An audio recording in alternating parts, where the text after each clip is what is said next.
আগামী ২০২৫-২৬ অর্থবছরের জন্য ৩৫,০০০ কোটি টাকা কমিয়ে ২,৩০,০০০ কোটি টাকার বার্ষিক উন্নয়ন কর্মসূচি এডিপির অনুমোদন দিয়েছে জাতীয় অর্থনৈতিক পরিষদ এনইসি। সকালে পরিকল্পনা কমিশনের এনইসি সম্মেলন কক্ষে প্রধান উপদেষ্টার সভাপতিত্বে অনুষ্ঠিত বৈঠকে এই অনুমোদন দেওয়া হয়। সভা শেষে পরিকল্পনা উপদেষ্টা ওয়াহিদুদ্দিন মাহমুদ জানান, এবার এডিপিতে স্থান পাচ্ছে না জনতুষ্টি ও অপচয়মূলক আর মেগা প্রকল্প। সেলিম মালিকের রিপোর্ট। প্রতি বছরের বাজেটের আগে আগের বছরের তুলনায় কয়েক হাজার কোটি টাকা বাড়িয়ে শত শত ছোট বড় ও মেগা প্রকল্প ভিত্তিক উন্নয়ন বাজেট বা এডিপি ঘোষণা করত হাসিনা সরকার। তবে স্বল্প সময়ের জন্য আসা অন্তর্বর্তী সরকার হাঁটছে ঠিক তার উল্টো পথে।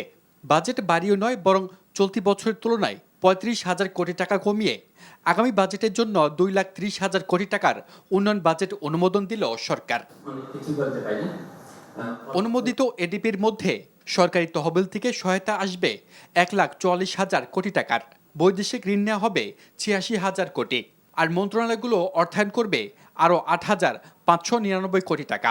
বাজেটকে আমি যদি বলি ছোট করছি, ছোট ঠিক না, বাস্তবসম্মত করছি, কিন্তু যতটুকু বাস্তবায়ন করা যায়। এখন তো আমরা বুঝে গেছি যে বাস্তবায়নের সমস্যাগুলো কি।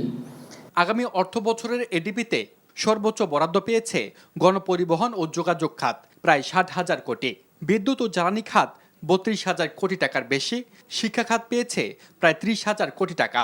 এছাড়া স্বাস্থ্য খাত বরাদ্দ পেয়েছে ১৮,১৪৮ কোটি টাকা।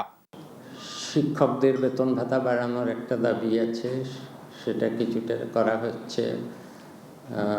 স্বাস্থ্য খাতে পরিচালন ব্যয় এখন হয়তো অত দৃশ্যমান হবে না, অর্থ বছরের শেষের দিকে হয়তো স্বাস্থ্য খাতের পরিচালনা ব্যয় বাড়বে।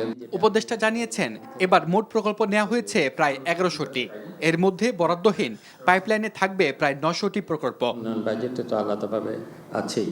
সেলিম মালিক, এনটিভি নিউজ, ঢাকা। এই ঈদে জামা জুতো অ্যাক্সেসরিজের ডিসকাউন্ট।